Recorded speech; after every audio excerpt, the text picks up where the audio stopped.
AP assembly ఎన్నికల వేళ ఎంతో విష ప్రచారం. పవన్ కళ్యాణ్ అయితే వైసీపీపై, జగన్ పై బట్టలిప్పి నడి రోడ్డుపై భరతనాట్యం చేశారు. ఆంధ్రప్రదేశ్లో 30,000 మంది మహిళలు అదృశ్యమయ్యారని, వాలంటీర్లు ఇందులో సూత్రధారులు అంటూ పవన్ కళ్యాణ్ చేసిన విష ప్రచారం అంతా ఇంతా కాదు. అయితే ఇప్పుడు కేంద్ర పార్లమెంట్లోనే పవన్ కళ్యాణ్ తప్పుడు ప్రచారం ఎంత తప్పునో ఏకంగా వీరి కూటమి కేంద్ర ప్రభుత్వమే కుండబద్దలు కొట్టింది. పవన్ కళ్యాణ్ కు గట్టి షాక్ ఇచ్చింది. ఆంధ్రప్రదేశ్లో వైసీపీ ప్రభుత్వ హయాం 2019 నుంచి 23 మధ్య అదృశ్యమైన మహిళల వివరాలను తెలపాలని తాజాగా పార్లమెంట్లో టీడీపీ ఎంపీ బీకే పార్థసారథి, లావు శ్రీకృష్ణదేవరాయలు ప్రశ్నించారు. వీరంతా కూటమి ప్రభుత్వంలోని వారే, పవన్ కళ్యాణ్తో పొత్తు పెట్టుకుని గెలిచిన వారే. వీరు అడిగిన ప్రశ్నకు కేంద్రం సమాధానమిచ్చింది. కేంద్ర హోంశాఖ సహాయ మంత్రి బండి సంజయ్ ఈ మేరకు ఏపీలో మిస్సింగ్ కేసుల వివరాలను బయటపెట్టారు.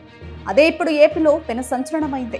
ఆంధ్రప్రదేశ్లో వైసీపీ హయాంలో అదృశ్యమైన 44,685 మంది మహిళల్లో 44,022 మందిని పోలీసులు వెతికి పట్టుకున్నారని కేంద్ర సహాయ మంత్రి బండి సంజయ్ పార్లమెంట్లో ప్రకటించారు. ఈ విషయంలో కేంద్ర హోంశాఖ రాష్ట్ర పోలీస్ శాఖకు సహాయపడిందని పార్లమెంట్లో లిఖితపూర్వకంగా సమాధానమిచ్చారు. ఈ మేరకు సంవత్సరాల వారీగా వివరాలను వివరించారు. ఎన్నికల ముందు వైసీపీ పాలనలో 30,000 మంది ఏపీ మహిళలు, చిన్నారులు అదృశ్యమయ్యారని ఇదే పవన్ కళ్యాణ్ విష ప్రచారం చేశారు.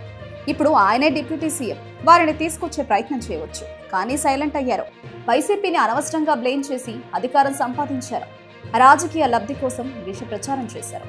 ఈ మేరకు ఇప్పటికే కేఏ పాల్ లాంటి వారు పవన్ ను ప్రశ్నించారు కూడా. అధికారం కోసం దారుణంగా వైసీపీపై ఇలా దమనకాండ చేసిన పవన్ పై అందరూ దుమ్మెత్తిపోస్తున్నారు.